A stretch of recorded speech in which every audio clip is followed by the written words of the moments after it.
सापाची कात, पक्ष्यांचे अवयव आणि कवडी. भोंदू एरंडेच्या ऑफिसमध्ये नेमकं काय चालायचं?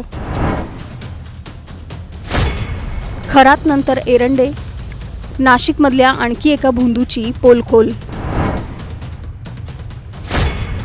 नाशिक पुन्हा एकदा हादरलंय. आधी भोंदू अशोक खरातच्या प्रकरणाने राज्यभर खळबळ उडवली आणि आता आणखीन एक धक्कादायक नाव समोर आलंय.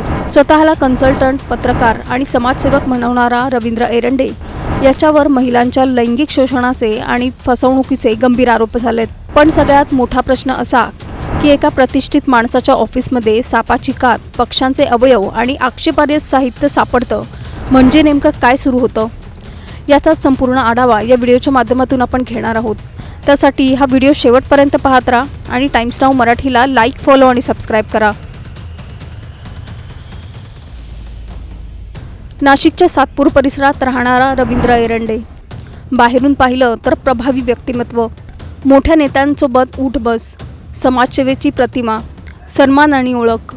पण या सगळ्याच्या मागे एक काळं वास्तव दडलं होतं जे आता हळूहळू समोर येतंय. पोलीस तपासात उघड झालं की एरंडे महिलांना विविध आमिष दाखवून आपल्या जाळ्यात ओढत होता.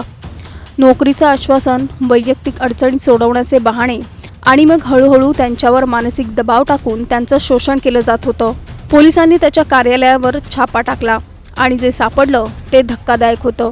सापाची कात, पक्ष्यांचे अवयव, कवड्या या वस्तू पाहून आता भोंदूगिरीचा अँगलही पुढे आलाय. या वस्तूंचा वापर महिलांना घाबरवण्यासाठी केला जात होता का? त्यांना वश करण्यासाठी एखादा बनावट वातावरण तयार केलं जात होतं का? या सगळ्याचा तपास सुरू आहे. याचबरोबर पोलिसांच्या हाती लागलेल्या DVD आणि पेनड्राईव्हमध्ये 100पेक्षा जास्त आक्षेपार्ह फोटो आणि व्हिडिओ सापडल्याने प्रकरण अधिकच गंभीर बनलंय. या पुराव्यानंतर अनेक महिलांनी पुढे येत तक्रारी केल्या.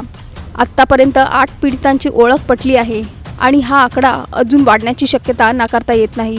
धक्कादायक म्हणजे सुरुवातीला एरंडेने स्वतःवरचे आरोप झटकण्यासाठी खंडणी मागितल्याचा बनाव रचला होता. पण त्याच्याच ऑफिसमधल्या ऑफिस बॉयमुळे संपूर्ण प्रकरण उघडकीस आलं. दरम्यान न्यायालयाने या प्रकरणाचं गांभीर्य लक्षात घेत एरंडेला 10 एप्रिलपर्यंत पोलीस कोठडी सुनावली आहे. पोलीस आता त्याच्या आर्थिक व्यवहारांची सुद्धा तपास करत आहेत. त्याच्या संपर्कात अजून कोण कोण होतं, त्याचं जाळं किती मोठं आहे, या सगळ्या प्रश्नांची उत्तरं शोधण्याचा प्रयत्न सुरू आहे.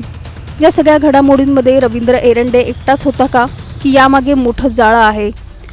या वस्तूंचा वापर करून महिलांना कसं फसवलं जात होतं? आणखी किती महिला पुढे येणार आहेत? अशा भोंदूगिरीवर कायमचा आळा कसा बसणार? आणि सगळ्यात महत्त्वाचं म्हणजे समाजात अजून किती एरंडे लपलेले आहेत?